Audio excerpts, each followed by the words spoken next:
စိတ်ချတာထက်လဲလေးနေတယ်ပေါ့ဟိုရဲဝုန်းလှုပ်ရဲကန်ရဲစိတ်လို့ကိုလို့ဝတ်ပြုကိုးကွယ်တတ်တဲ့ထိဒီမှာလေ့ကျင့်သွားပါအာမင်ဒီနေ့မနေ့ကပဲဖြစ်ဒီမနေ့ကပဲဘာပဲဖြစ်နေဝတ်ပြုကိုးကွယ်တဲ့ချိန်မှာငါဘုရားမျက်မှောက်တော်ထဲမှာရောက်နေပြီဆိုပြီးစိတ်လို့ကိုလို့အားရပါရလွတ်ပြီးတော့အားရမရှက်ပါနဲ့အာမနာပါနဲ့ဘုဒ္ဓကမှလည်းမကြည့်နဲ့တော့ဘုရားကိုပဲမြုံကြည့်ဖို့အချိန်ဖြစ်တယ်အားရပါရဒီမှာကိုးကွယ်ပါဆရာတို့များအများကြီးအခွင့်အရေးပေးတယ်ခေါင်းဆောင်တွေမွေးထုတ်တယ်ဒီမှာလေ့ကျင့်ပါရိုးတချင်းဆိုပြီးနောက်ကလိုက်တယ်လူမျိုးဖြစ်တယ်ဒီနေ့ငါကချီမီနဲ့ပြန်ပြီးတော့ငါဥဆောင် Christian worship ဥဆောင်မဲ့သူဖြစ်တယ်ဟာလေလုယာရဲရင်ချင်းနဲ့တကိုးဘိတ်သိခံရပြီးလေ့ကျင့်မှုအပြည့်နဲ့ပြန်သွားပါဆရာအားပေးခြင်းနဲ့ရစ်ပလင်တဲဖို့အရေးကြီးတယ်ချီးမွမ်းခြင်းကအရေးကြီးတယ်ချီးမွမ်းတဲ့အလယ်မှာဘုရားခြင်းဝင်တယ်ချီးမွမ်းခြင်းကယံသူကိုရှုပ်ထွေးစေတယ်ချီးမွမ်းခြင်းကဘုရားမျက်မှောက်တော်ကိုဆင်းသက်စေတာဆရာပြောမယ်ခါတခါချီးမွမ်းခြင်းကတရားဟောခြင်းထက်တောင်မှတာ၍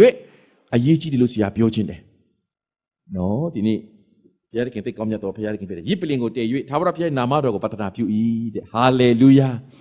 ာဒီနေ့ဘုရားရဲ့နာမကိုပတ္ထနာပြုခြင်းဆုတောင်းခြင်းပြုဖို့ရတဲ့အရေးကြီးတယ်တခါတော့ကျွန်တော် program တော့ပဲလုပ်ကြတာအစီအစဉ်တော့ပဲလုပ်ကြတာနော်နောက်ဆုတောင်းတဲ့အခါမှာလည်းတခါလည်းစာအုပ်ကြီးတဲ့ပုံစံကြီးအတိုင်းဘုရားခင်ကနှလုံးသားကိုကြည့်တယ်ဘုရားစလုံးကိုကြည့်တယ်ဘုရားမဟုတ်ဘူးတခါတော့ကယိုဒီယာလူမျိုးတယောက်ဒီဟိုတင်ပေါ်ငါဖန်တင်ပေါ်ထဲမှာအဖမ်းခံရပြီးတော့မှသူရောင်းစားခံရပြီးတော့သူအချုပ်ခံရတယ်သူတတ်ဖို့ဖြစ်တယ်နောက်ပြီးတော့နောက်ဆုံးသူအဲ့ဒီကနေအချုပ်ကနေလွတ်လာတယ်ရေထဲမှာသူခုန်ချတယ်ငါးကြောက်ခုန်ချတယ်သူတယောက်ပဲကြံခဲ့တယ်မုန်တိုင်းနေလာတယ်ငမန်းနေလာတယ်ဖယားရှိသမျှနာမည်အားလုံးသူဆူတောင်းတယ်နောက်ဆုံးသူဘာဆူတောင်းလဲဖယားမှမကယ်တဲ့ခါကျတော့သူလည်းဘာလုံးဝမသိတော့ငမန်းနေလည်းဝဲနေပြီသူနားမှာကျောင်းသားဘဝတုန်းကဆ iam ကတိုးထင်းပုံပြပြီးတော့ယေရှုခရစ်တော်အကြောင်းပြောပြဘူးတယ်အဲ့ဒါမှယေရှုခရစ်တော်ဆိုနာမည်လည်းသူမိသွားပြီစပင်ရှည်နဲ့ဖယားကိုပဲသူမှတ်မိတာချွေဖရာကြောက်ဟစ်ပြီးသူဆူတောင်းတယ်ကြည်စံလန်တီရဲ့ဖယားကျွန်တော်ကိုကယ်ပါလို့သူဆူတောင်းတာဒါပေမဲ့ဖယားသခင်ကသူ့ကိုယဉ်ညွန်းပြီးဆူတောင်းနေမှသူသိတယ်လက်ပိုင်ငါးတကောင်ကိုလွတ်ပေးလိုက်တယ်လက်ပိုင်ငါးရောက်လာရောတဘာဝအလျောက်လက်ပိုင်ငါးကိုငမန်းနေတိတ်ကြောက်တယ်လို့ပြောတယ်အနတ်မခံနိုင်လားဘာလားမသိတဘာဝအလျောက်လက်ပိုင်လိုင်းငမန်းနေကမနေနိုင်ဘူးထွက်ပြေးသွားတယ်နောက်ဆုံးအဲ့ဒီလက်ပိုင်ကသူ့နားမှာပဲနေပြီးမပြေးဘူးသူပုတ်ကြည့်တော့လည်းမပြေးဘူးတွန်းကြည့်တော့လည်းမပြေးဘူးအဲ့ဒီငမန်းပေါ်sorry လက်ပိုင်ပေါ်မှာခွပြီးစီးသွားတော့ကနာအထိသူ့ကိုပုတ်ပေးလိုက်တယ်အသက်ရှင်လာတဲ့ခါမှာအဲ့ဒီလန်တီရဲ့ဖယားပေသူလဲဆိုလိုက်မေးတယ်ဘုရားเจ้าမှာသူပြောင်းလဲတော့တယ်ဒီအသင်းတော်မှာလာတက်တည်ခံသွားတယ်ဒီတော့မှာလာတက်တည်ခံသွားတယ်အာမင်ဒီနေ့ထာဝရဘုရားရဲ့နာမကိုနှလုံးသားတွေကပတ္ထနာပြုတော်သူဘုရားသခင်ရှာနေတယ်ဒီနေ့ကချင်လူမျိုးတွေဒီနေရာကစပါမိုင်ကောက်ကစပါကချင်တည်တော်တွေအများကြီးရှိလာပြီဒီနာကနေပြီးတော့အပြည်ပြည်ဆိုင်ရာကနေပြီးတော့ဝိပုကိုကိုယ်တဲ့အရာတွေကျွန်တော်ကောင်းတဲ့အရာတွေကိုယူပြီးတော့ဘုရားရှင်ရဲ့ဝိညာဉ်တော်နဲ့ပြည့်တဲ့ဗိတ်သိက်နဲ့ပြည့်တဲ့ဘုရားသခင်မျက်မှောက်တော်နဲ့ပြည့်နေသောဘုရားသခင်ရဲ့မိုးတိမ်တိုင်းနဲ့အုပ်ပြီးတော့ဆင်လာတဲ့အထိတိတ်တီးသောဘုရားသခင်ဗိတ်သိက်နဲ့ဆင်လာတဲ့အထိကျွန်တော်တို့ကိုယ်ကိုယ်တပ်ဖို့ကျွန်တော်သွားကြရအောင်ပတ္ထနာပြုတတ်ဖို့ကျွန်တော်သွားကြရအောင်တဲကိုလည်းတိဆောက်၍တဲ့တဲကိုလည်းတိဆောက်၍ဒီနေ့ကျွန်တော်ကချင်လူမျိုးတွေကအသင်းတော်ဆောက်လာတိတ်အားကြီးတယ်ကောင်းပါတယ်အဲ့ဒီတာ၍ကောင်းတာကဖယားကိုစစ်မှန်ဆိုချီးမွမ်းကိုပြုကိုယ်တတ်ဖို့တာ၍အရေးကြီးတယ်အင်မတန်ကောင်းသောအဆောက်အဦရှိပြီးတော့ဖယားကိုမတိပဲနဲ့ပတ္ထနာမပြုတ်တတ်ပဲနဲ့ program လောက်ပဲလုပ်မယ်ဆိုရင်တော့ဖယားသခင်လည်းနှစ်သက်မှာမဟုတ်ဘူးအားရခြင်းမှာမဟုတ်ဘူးဒီနေ့ဘုရားသခင်၃ချက်ပြောတယ်ရစ်ပလင်တဲဖို့ဖြစ်တယ်ထာဝရဘုရားရဲ့နာမကိုပတ္ထနာပြုဖို့ဖြစ်တယ်ရှိတဲ့နေရာမှာကျွန်တော်တို့တဲကိုတိဆောက်ဖို့ဖြစ်တယ်ဟာလေလုယာကျွန်တော်တို့တဲမဆောက်ရင်သူများစေတီဆောက်သွားလိမ့်မယ်ကျွန်တော်တဲမဆောက်ရင်သူများတွေ mosque ဆောက်သွားလိမ့်မယ်ဒီနေ့ဘုရားသခင်တို့ကျွန်တော်တို့အားရပါဝင်ဖို့ဖြစ်တယ်အဲ့ဒီလိုလုပ်မယ်ဆိုရင်တဲ့28ရောက်လာပြီထာဝရဘုရားသည်သင်ဘက်မှရှိတော်မူကြောင်းကိုငါတို့အမှန်သိမြင်သည်ဖြစ်၍ယံသူတွေကချင်တွေကိုယံဘက်ပြုတ်တော်သူတွေသူတို့ကချင်လူမျိုးတွေဘက်မှာဘုရားသခင်ရှိကြောင်းငါတို့သိပြီတဲ့ငါတို့သည်သင်ကိုမထိမခိုက်ဂျေဇုကိုသာပြု၍ငြိမ်ဝတ်စွာလွတ်လိုက်သည်နီးတူသင်တို့သည်ငါတို့ကိုအပြစ်မပြုရငါတို့တစ်ဖက်သင်တစ်ဖက်နှစ်ဖက်သားတို့သည်တစ္ဆာဂတိပြု၍ဂတိတစ္ဆာဂတိထား၍မိတ္တဟာယဖွဲ့ကြစို့သင်သည်ထာဝရဘုရားကောင်းကြီးပေးတော်မူသောသူဖြစ်ပါ၏ဟုဆိုကြလေတော့ဣဇက်သည်သူတို့အဖို့စားတောက်ပွဲကိုလုပ်၍အတူစားကြ၏ယံသူဒီနဲ့စပွဲထဲမှာအတူစားလျက်ရမပြုတ်တော့ပါဘူးဆိုတဲ့ငြိမ်းချမ်းရေးဂတိတစ္ဆာပြုဖို့ဘုရားသခင်ကကချင်မျိုးတွေကိုဂတိပေးထားပြီးဖြစ်တယ်ဟာလေလုယ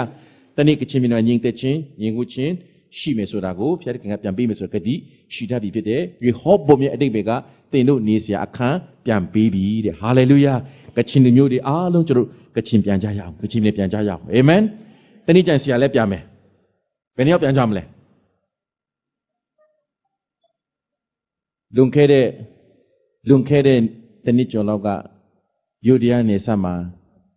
ကျွန်တော်ကရင်နဲ့ကျွန်တော်ယူဒီယာလူငယ်150 900ကျွန်တော်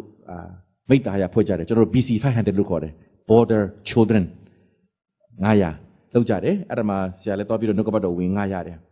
အဲ့မှာကရင်နှစ်ပူပွဲလဲဖြစ်တော့သူတို့ကယူဒီယာဘက်မှာလာပြီးနေရတယ်ကော်သူလေးဆိုတာကရင်ပြည်နယ်ဗမာပြည်ထဲမှာရှိတဲ့ကရင်ပြည်နယ်ကိုပြောတာဖြစ်တယ်သူတို့ see you again in Kotuli next year နောက်နှစ်မှာငါတို့ကချင်ပြည်နယ်မှာပြန်တွေ့ကြရအောင်နော်ဆရာအဲ့ဒါကိုကြားတဲ့ကောင်မျက်ရည်ကျမိတယ်ဒီနေ့ကရင်လူမျိုးတွေကရင်ပြည်နယ်ကိုချစ်တယ်ကရင်ပြည်နယ်မငြိမ်မသက်တော့မပြန်နိုင်ဘူးသူတို့ပြန်ချင်တဲ့စိတ်ဆန္ဒအမြဲတမ်းပြန်ချင်တဲ့စိတ်ဆန္ဒရှိတယ်ကျွန်တော်ကချင်လူမျိုးတွေကကချင်ပြည်နယ်ကိုပြန်ချင်တဲ့စိတ်ကိုရှိသေးရဲ့လားဒီနေ့မုန်ကြီးနော်အောင်ဆိုတာတချင်းဆက်တာတိတ်ကောင်းတယ် Christian worship ဒီတကယ်ဖျားဝိညာဉ်တဘောပါတယ်သူတို့ဆရာတရက်ကြဘန်ကောက်ခေါ်ဖို့အစီအစဉ်ရှိတယ်သူကပါဆက်ထားလဲနှုတ်ကကျုတောက်ပါကိပဆိုတဲ့ချင်းသူဆက်ထားတယ်အတိတ်ဘက်ကအမေရဲ့ဘူးနို့ခေါ်တာပေါ့ဘူးဒီနို့ပေါ့နော်အမေရဲ့ဘူးဒီနို့ကပိန်ချောက်သွားပြီတဲ့အဲ့ဒါတချင်းကောင်းစင်သူအဲ့ဒါတချင်းကျွန်တော်ရှေ့မှာပဲတချင်းဆိုဖို့သူ request လုပ်တော့အဲ့ဒီချင်းဆိုပေးပါသူကတက်လာတော့လူတွေကရီးတယ်ခေါင်းစင်ကရီးစရာသူကခက်တီတီပဲသူကခါခုလူမျိုးလေမရီးနဲ့ရီးစရာတခုမှမပါဘူးတဲ့အဲ့ဒါချတာအဲ့တော့သူအထိတ်ပဲရှင်းပြတာကျွန်တော်ကချင်နေတဲ့မိုးရီစေဝတ်တန်ကြောင့်ကချင်လူငယ်တွေပြည့်စည်ပြီးအမေရဲ့နှုတ်တခါပြားပြီကချင်နေတဲ့ရေကြီးရမြင့်လူရရန်ကုန်မန္တလေးကိုဆင်းသွားကြပြီအမေရဲ့နှုတ်တခါပြားပြန်ပြီကချင်လူငယ်တွေပြည်ပကိုသွားပြန်ပြီကချင်ပြည်နယ်ကိုမမေ့တော့ဘူးတတိမရတော့ဘူးအမေနှုတ်ပြားကုန်ပြီပြားနေပြီပြန်ပြီးတော့တတိယပါတဲ့အာမင်ကချင်လူမျိုးဖြစ်ရခြင်းကချင်ပြည်မှာဖျားမွေးဖွားစေခြင်းအတိတ်ပဲရှိပါတယ်တိုင်းတစ်ပါးမှာရောက်သွားပြီးတော့မှကောင်းစားပြီးတော့မှမေ့တော်သူတို့မဖြစ်ကြစို့နဲ့လို့အာမင်ဒါကြောင့်ဘုရားဒီနှုတ်ကပတ်တော်ဂတိတော်ရှိတယ်မျက်နှာနှစ်ဖက်မှာအမျိုးမျိုးသောလူတွေ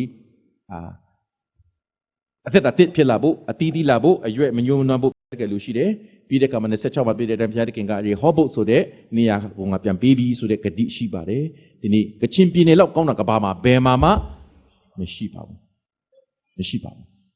အာမင်ရောက်တိုင်းဘုရားသခင်ကောင်းချီးပေးပါစေကချင်ပြည်ကနေနှုတ်ထောက်မှုဖြစ်ဖို့လဲဆုတောင်းပေးရအောင်ပံ့ပိုးပေးရအောင်ဆုတောင်းပေးရုံနဲ့တော့လုံလောက်တဲ့အချိန်မဟုတ်တော့ဘူးသင်မတော်နိုင်ရင်မနေ့ကကျွန်တော်တို့ငလင်လုတ်တဲ့တာလီအကြောင်းပြောကြတယ်ကျွန်တော်မတော်နိုင်ဘူးမလားဒါပေမဲ့ကျွန်တော်တို့မပါသွားဘူးလားပါသွားတယ်သွားနေတဲ့ဆရာဆိုင်အေးနဲ့ဆရာထိမြတ်သွားကြလိမ့်မယ်အဲ့ဒါမှကျွန်တော်ပါသွားလို့ရတယ်ကချင်ပြည်နယ်အတွက်လည်းကျွန်တော်တို့ဘယ်တော့မှမမေ့ပါနဲ့လို့ရောက်တိုင်းဘုရားသခင်ကောင်းချီးပေးပါစေ